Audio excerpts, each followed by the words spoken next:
welcome back to Nutrition Tips with JLo.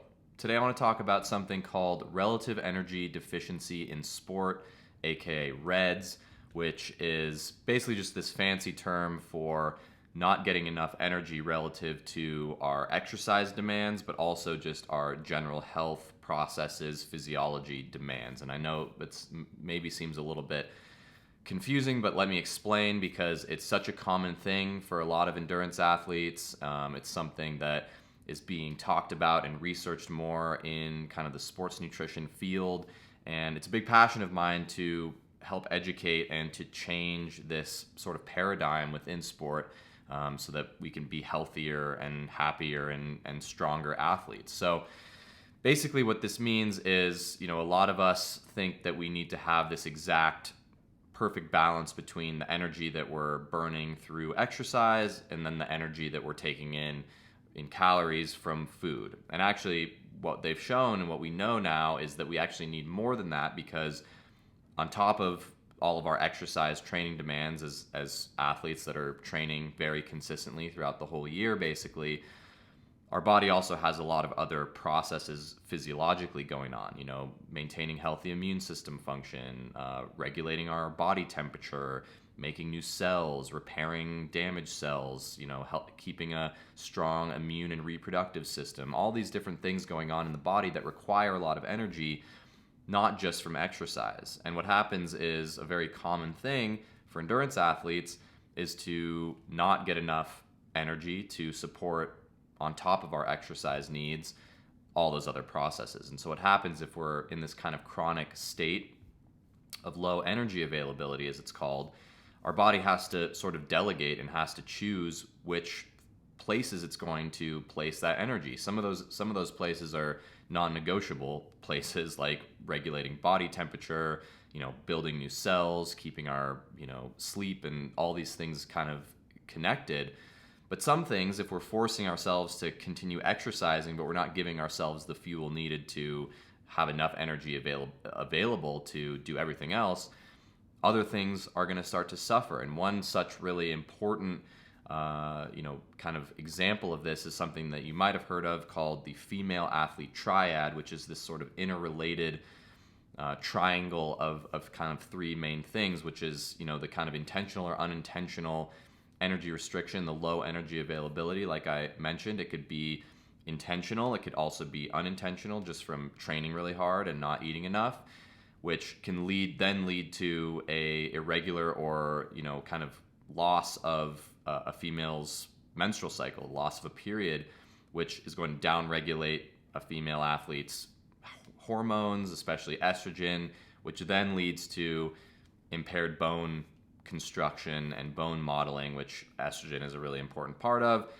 You have low bone density, higher risk of bone injury and stress fractures, and it's a whole cycle. So this doesn't just happen in females, it happens in males as well, and a lot of other kinds of, kind of consequences that can arise from this, things that you don't really want to mess around with, are, like I said, bone health issues, poor performance, reduced glycogen stores, poor recovery, irregular sleep and kind of immune system function issues, digestive health problems, iron deficiency.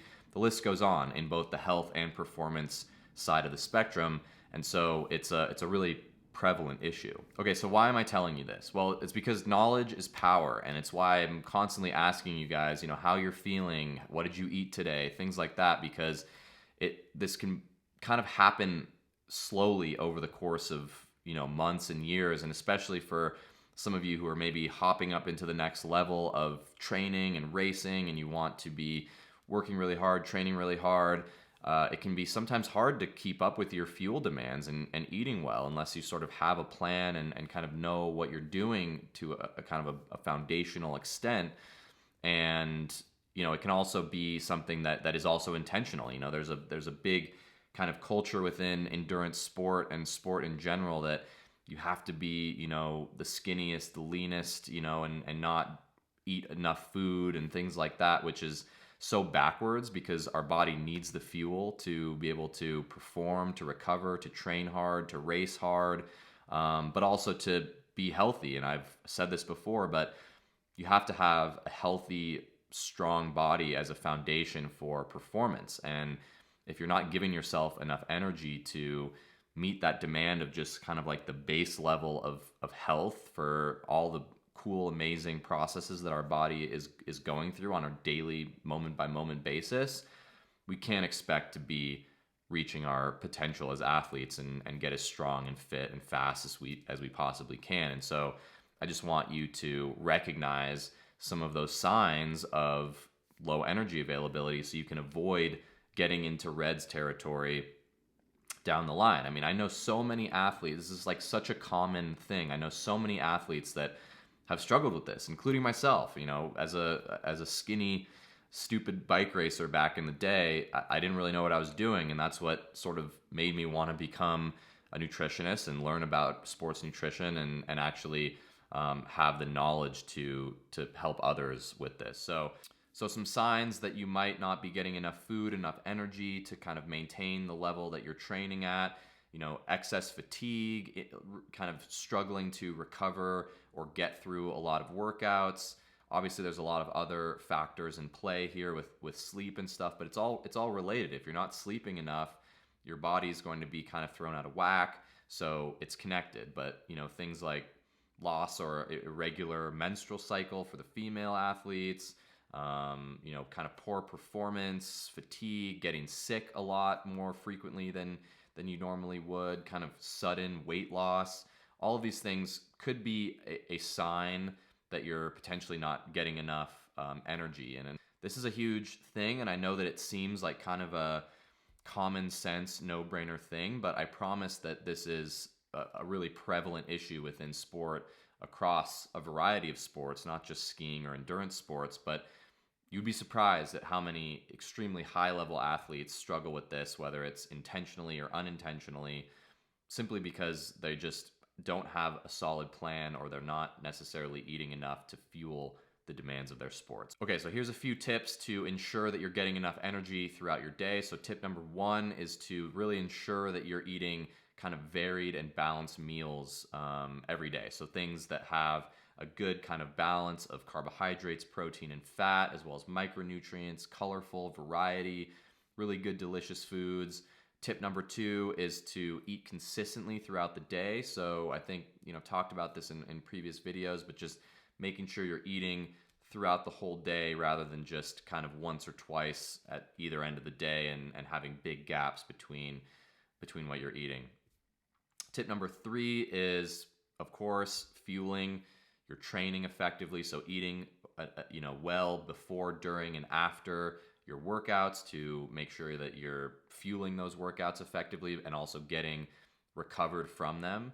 And then tip number four is really having a nutrition plan, you know, sort of having a little bit of conscious intention around your food choices and your meal planning around, you know, especially big blocks of training or traveling to races, to training camps, things like that. And if you want to learn more about this topic, I have done a number of podcasts talking about this. So I'll leave a link for my kind of main podcast discussing more in depth about what RED-S is in the little description box thing for this video. So check it out, and hopefully that was helpful, and let me know if you have any questions. Thanks for watching.